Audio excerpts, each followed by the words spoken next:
धर्मेंद्र और हिंदी सिनेमा का सफ़र साल 1960 से शुरू हुआ था और देखते ही देखते 3 दशक बीत चुके थे।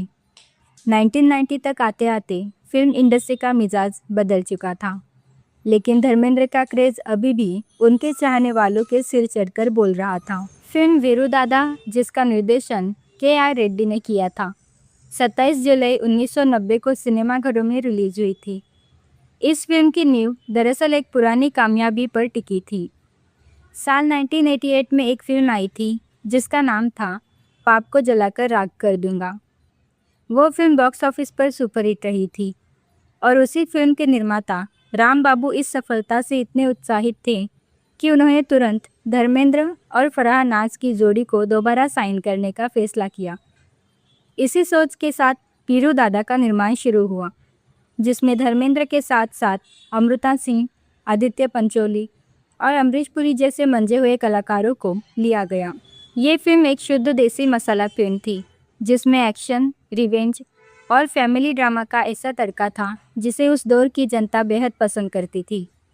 फिल्म की कहानी एक ऐसे शख्स के इर्द गिर्द घूमती है जिसका नाम वीरू है और जो अन्याय के खिलाफ लड़ने के लिए किसी भी हद तक जा सकता है। वीरू एक न्यायप्रिय इंसान है जो समाज के गुंडों और बादशाहों के लिए एक काल बनकर आता है। कहानी में एक भावनात्मक मोड़ तब आता है जब वीरू रेखा नाम की एक लड़की को अपनी बहन मान लेता है और उसकी रक्षा करने का संकल्प लेता है। 90 के दशक की फिल्मों में भाई बहन का प्यार और फिर उस बहन की इज्जत के लिए हीरो का खून खराबा करना एक बहुत बड़ा फॉर्मूला हुआ करता था और वीरू दादा ने इस फॉर्मूले को बखूबी भुनाया था। इस फिल्म में धर्मेंद्र का किरदार इतना शक्तिशाली था कि उनके हर डायलॉग्स पर सिनेमाघरों में तालियां और सीटियां बजती थी। फिल्म में विलन के रूप में अमरीश पुरी ने एक बार फिर अपनी दहशत फैलाई थी, जिससे वीरू की लड़ाई और भी रोमांचक हो गई थी।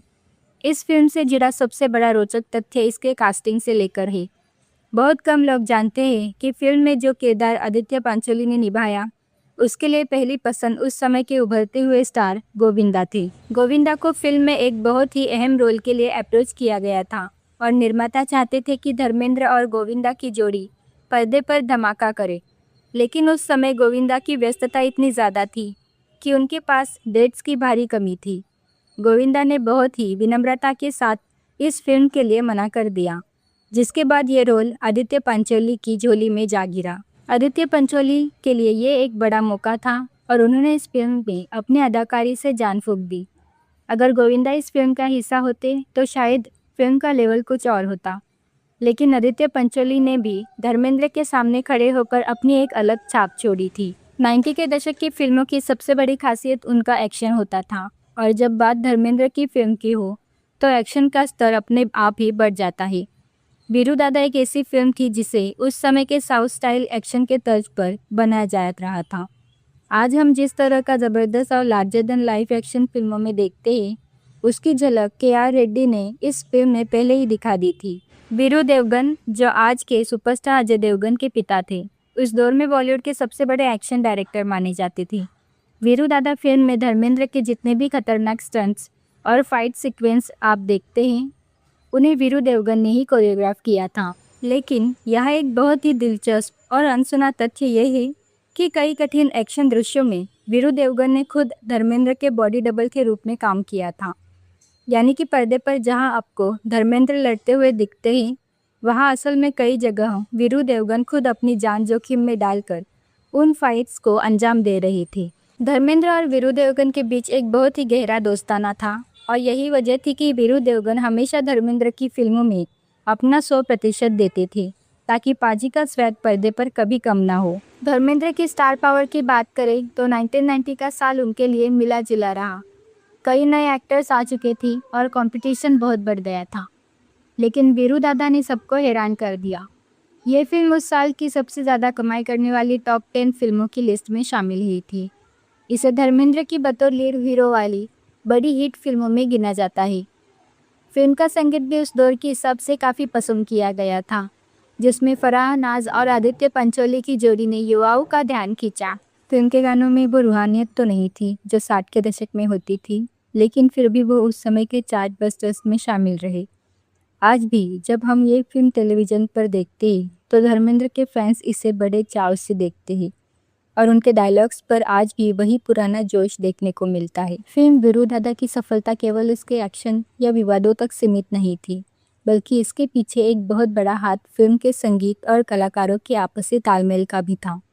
90 के दशक की शुरुआत में संगीत के क्षेत्र में नदीम श्रवण और आनंद मिलिंद जैसे संगीतकारों का दबदबा बढ़ रहा था, लेकिन वीरू दादा ने अपनी एक अलग पहचान बनाई। फिल्म के गाने उस समय रेडियो और शादियों के डीजे पर खूब सुनाई देते थे।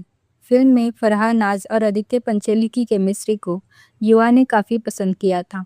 धर्मेंद्र का जहां एक तरफ अनुभवी और भारी भरकम दादा के रूप में फिल्म को संभाल रहे थे, वहीं दूसरी तरफ आदित्य पंचोली और फरहान नाज ने फिल्म में ताजगी भरने का काम किया था। अगर हम बॉक्स ऑफिस के आंकड़ों की बात करें तो 1990 साल का बॉलीवुड के लिए काफ़ी ऐतिहासिक साल था। इसी साल दिल और आशिकी जैसी बड़ी फिल्में रिलीज़ हुई थी, जिन्होंने रोमांस की परिभाषा बदल दी थी। ऐसे माहौल में एक शुद्ध एक्शन फिल्म का टिकना थोड़ा मुश्किल माना जा रहा था। धर्मेंद्र का करियर उस समय ऐसे मोड़ पर था जहां उनकी फिल्में लगातार असफल हो रही थी, लेकिन वीरू दादा ने रिलीज़ होते ही बॉक्स ऑफिस पर जोरदार धमाका किया। फिल्म ने न केवल अपनी लागत निकाली, बल्कि उस साल के टॉप 10 सबसे ज़्यादा कमाई करने वाली फिल्मों की सूची में अपना नाम दर्ज कराया। ट्रेड एक्सपर्ट्स का मानना था कि ये धर्मेंद्र की बतौर मुख्य अभिनेता आखिरी ग्रैंड हिट फिल्म थी। इस फिल्म की सफलता ने साबित कर दिया कि धर्मेंद्र के प्रति लोगों का प्यार आज भी कम नहीं हुआ है। फिल्म के क्लाइमैक्स की चर्चा करना बहुत ज़रूरी है, क्योंकि यही वो हिस्सा था जिसने दर्शकों को अपनी सीटों से बांधे रखा। रिवेंज ड्रामा फिल्मों में अक्सर हीरो आखिर में विलन को मार देता है, लेकिन वीरू दादा में जिस तरह उस चीते वाले एंगल और पारिवारिक ड्रामा को जोड़ा गया, वो बहुत ही अनूठा था। बदला लेने की वो आग और अपनी बहन के लिए गिरू का संघर्ष लोगों को भावुक कर गया। फिल्म में अमृता सिंह की अदाकारी ने भी बहुत तारीफ बटोरी। उनकी और धर्मेंद्र की ऑन स्क्रीन ट्यूनिंग काफ़ी प्रभावी लगी। फिल्म के डायलॉग्स बहुत ही कड़क लिखे गए थे, जिन्हें सुनकर आज भी फैंस का खून उबाल मारने लगता है। आज के समय में जब हम पीछे मुड़कर देखते हैं तो वीरू दादा शायद उन कल्ट क्लासिक की श्रेणी में न आए जैसे शोले या प्रतिज्ञा थी, लेकिन धर्मेंद्र के सच्चे प्रशंसकों के लिए ये फिल्म किसी खजाने से कम नहीं। ये फिल्म उस दौर की याद दिलाती है जब हीरो का केवल पर्दे पर आना ही काफ़ी होता था और कहानी से ज़्यादा हीरो के स्वैग पर जोर दिया जाता था। धर्मेंद्र ने अपने करियर में सैकड़ों फिल्में की, लेकिन वीरू दादा उनके उस दौर की याद दिलाती हैं जब उन्होंने अपने कंधों पर पूरी फिल्म को खींचने की ताकत रखी। आज भी जब यूट्यूब और सोशल मीडिया पर इस फिल्म के छोटे छोटे क्लिप्स काफ़ी वायरल होते हैं, जो इसकी निरंतर लोकप्रियता का सबूत है। वीरू दादा हिंदी सिनेमा की एक ऐसी महत्वपूर्ण कड़ी है जो 80 के दशक के एंग्री यंग मैन के दौर को 90 के दशक के बदलते सिनेमा से जोड़ती है।